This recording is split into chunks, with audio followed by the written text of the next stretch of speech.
Dear students, we are going to discuss the poem Ode to Autumn, written by English romantic poet John Keats. And we will start. To Autumn is a poem by English romantic poet John Keats, and he was born on 31st October 1795 and he died on 23rd February 1821. The work was composed on 19th September 1819 and published in 1820 in a volume of Keats' poetry. To Autumn is the final work in a group of poems known as Keats' 1819 Odes. Although he had little time throughout 1819 to devote to poetry because of personal problems, he composed To Autumn after a walk near Winchester one autumnal evening.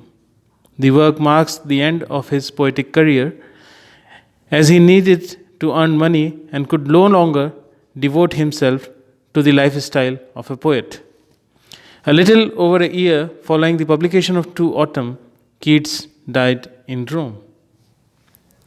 The poem has three 11-line stanzas which describe the progression throughout the season from the late maturation of the crops to the harvest and to the last days of autumn when winter is nearing. The imagery is rich and is achieved through personification of autumn and the description of its bounty, its sights, and sounds. It has parallels in the work of English landscape artists, with Keats himself describing the fields of stubble that he saw on his walk as being like that in a painting. Now we come on to the composition of the autumn. As we move ahead, we have understood that Keats wrote this poem after enjoying a lovely autumn day. And he described his experience in a letter to his friend, Reynolds. I quote, "How beautiful the season is now! How fine the air! A temperate sharpness about it. Really, without joking, chaste weather, Diane skies. I never liked stubble fields so much as now. Better than the chilly green of the spring. Somehow, a stubble plain looks warm, in the same way that some pictures look warm. This struck me so much in my Sunday's walk that I composed upon it." Unquote. Now we move on to the summary of To Autumn. Keats' speaker opens his first stanza by addressing autumn, describing its abundance and its intimacy with the sun, with whom autumn ripens fruits and causes the late flowers to bloom.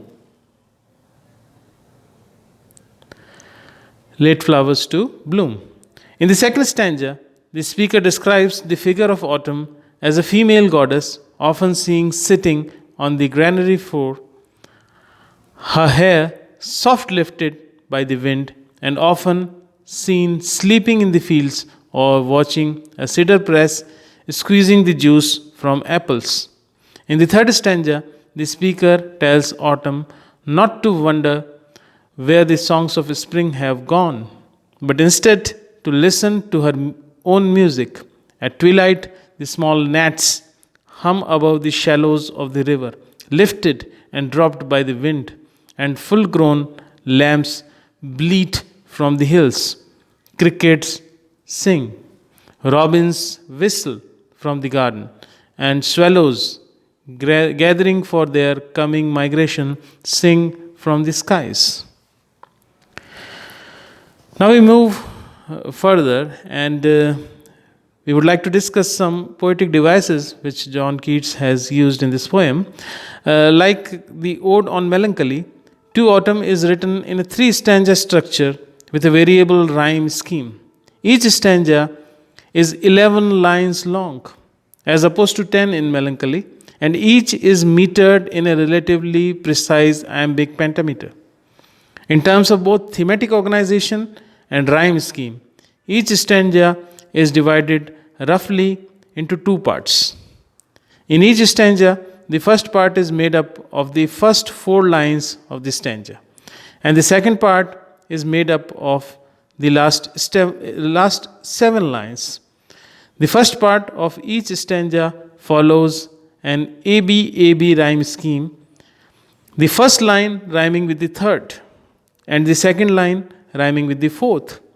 The second part of each stanza is longer and varies in rhyme scheme. The first stanza is arranged CD, ED, CC, E, and the second and the third stanzas are arranged CD, EC, DDE.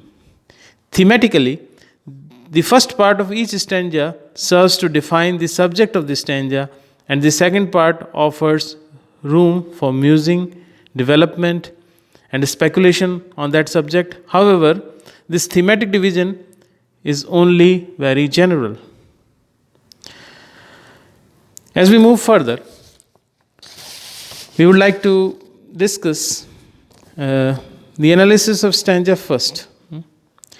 Keats describes autumn with a series of specific, concrete, vivid visual images. The stanza begins with autumn at the peak of fulfillment and continues the ripening to an almost unbearable intensity. Initially, autumn and the sun load and bless by ripening the fruit, but the apples become so numerous that their weight bends the trees. The gourds swell and the hazelnuts plump. The danger of being overwhelmed by fertility that has no end is suggested in the flower and bee images in the last 4 lines of the stanza.